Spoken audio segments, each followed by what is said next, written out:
तो फिर से पावर स्टार पवन सिंह के गाना जाएगा ट्रेंडिंग में। नमस्कार दोस्तों, बवाल और धमाल मचाने वाला पावर स्टार पवन सिंह का गाना आ रहा है जो कि रंगदारी वाला सॉन्ग है, जो कि गाना के भी नाम है रंगदारी। एकदम बवाल और ख़तरनाक गाना होने वाला है, क्योंकि गाना को गाए हैं पावर स्टार पवन सिंह और खुशी कक्कर। तो समझ लीजिए भैया, बवाल गाना, एकदम गद्दर मचाने वाला गाना आ रहा है।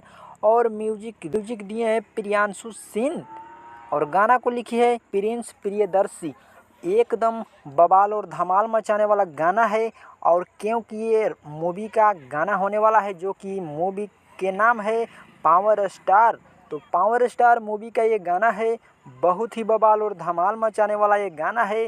गाना बहुत जल्द आ रहा है भैया, तो जल्दी से चैनल को सब्सक्राइब कर दीजिए और शेयर ज़रूर कीजिएगा, क्योंकि बवाल धमाल मचाने वाला गाना आ रहा है। तो भैया शेयर नहीं कीजिएगा तो कैसे और सब आदमी जानेगा। तो फटाफट से शेयर कर दीजिए और चैनल को सब्सक्राइब कर दीजिए और कमेंट करके ज़रूर बताइए, क्या आपको भी गाना का पावर स्टार पवन सिंह के गाना के इंतज़ार है। ये गाना बहुत जल्द आ रहा है, ये आएगा जंगली म्यूजिक के यूट्यूब चैनल से। तो बवाल धमाल गाना है भैया।